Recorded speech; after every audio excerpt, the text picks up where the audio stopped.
Nizam sugar ఫ్యాక్టరీకి పూర్వ వైభవం తెచ్చేలా ప్రభుత్వం కార్యాచరణను సిద్ధం చేసింది.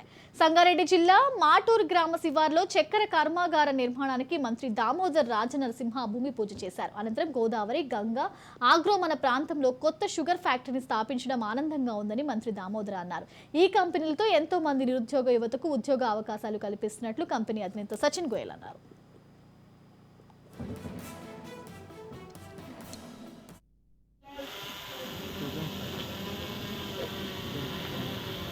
గౌరవ సత్కారాన్ని అందించాలి.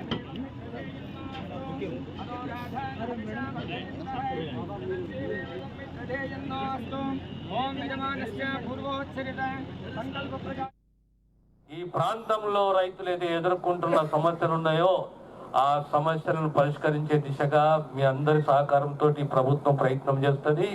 ఈ క్రషింగ్ సీజన్ ఖచ్చితంగా ఆ ఫ్యాక్టరీని మళ్ళీ కనీసం 4-5 దాని కెపాసిటీ 4 లక్షల కెపాసిటీ ఉంది ఓ సీజన్ లో. ఆ కెపాసిటీ వరకు ఆ క్రషింగ్ జరిగే దిశగా మా ప్రయత్నం ఉంటుంది. రైతులకు న్యాయం చేయాలి. ఈ మధ్య రైతులను కలిసినాము, ముఖ్యమంత్రి గారి దృష్టికి తీసుకొచ్చినాము.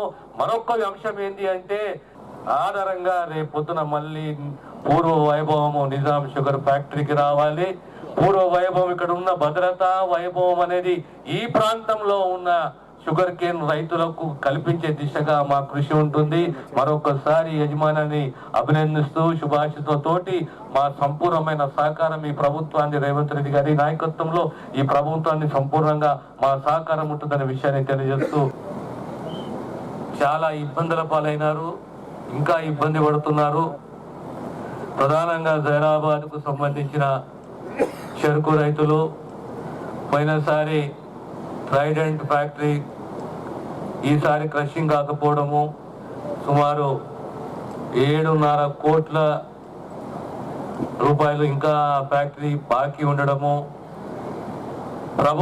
మన ప్రభుత్వం ఇందులో ఇన్వాల్వ్ అయ్యి దీన్ని ఒక కోలికి తీసుకొచ్చి రైతులకు న్యాయం చేయాలి. పూర్వ వైభవము గతంలో ఈ క్రషింగ్ కెపాసిటీ ఎంత ఉండేనో ఆ క్రషింగ్ కెపాసిటీని మళ్ళీ తీసుకురావాలి.